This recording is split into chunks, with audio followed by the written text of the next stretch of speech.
Finally, the viewers have seen the last episode of the second season of the famous and well-discussed TV show called Euphoria. The fans of the show have followed the episodes from the very beginning, appreciating the development of main characters, great cinematography, and interesting plot lines. However, lots of internet users are talking right now about the behavior of Nate in the last episode, where he called the police on his own dad. So in this video, I'm going to distinguish different influences on Nate's life and finally find out the true motivations behind his deviant actions. I won't try to find excuses for his horrible behavior, but rather try to understand it and find explanations in the analysis of the whole show.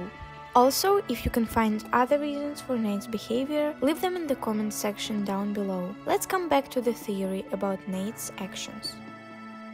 First of all, the most obvious influence on Nate's behavior in the show is his dysfunctional upbringing. As the viewers probably remember, at the age of 11, Nate found some provocative and disturbing tapes of his dad and young people having intercourse. Such shocking and frightening content definitely scarred Nate for life.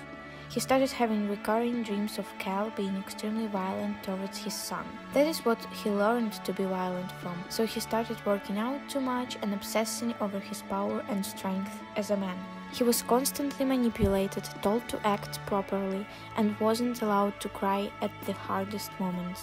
There is also a huge impact of toxic masculinity on his life. This is how he learned to be reserved, quiet and emotionally unavailable, so he couldn't deal with his stress and anger in a healthy way. Taking into account everything in his past experiences, he started manipulating and even torturing the most closest people in his life. He became a deeply self-conscious narcissist who felt satisfied and gratified when he was in control, and this control was achieved by the most horrible actions. He offended every single character that is important in the plotline, because he found their weaknesses and insecurities so he could blackmail and manipulate them into doing what he wants. Remarkably, his most prominent cruelty was done in order to protect the integrity of his unstable father.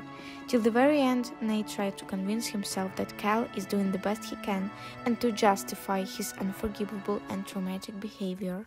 I spent my whole life trying to protect you. And instead of loving me, you fucking hated me for it. In the last episode, Lexi's play, especially this scene portraying men in the gym, was the trigger that Nate needed to realize that he was completely wrong while trying to be protective of Cal. His father did not really deserve this love. Most certainly he needed punishment for his violent acts with underage people that Nate unfortunately saw. Due to understanding how horrible the whole situation with Cal is, Nate finally decides to go to the police and tell on him. Do you think that was the right decision?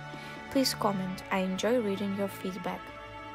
Of course, Nate is a very egoistic and self-absorbed person, so he called the cops on Dad for his own pleasure of seeing his worst enemy devastated. Most importantly, it was a revenge act on Cal for all the damage and abuse in the family. Do you think Nate's life was actually ruined, or is he responsible for his own manipulative behavior? Well, that's it for today. Thanks for watching.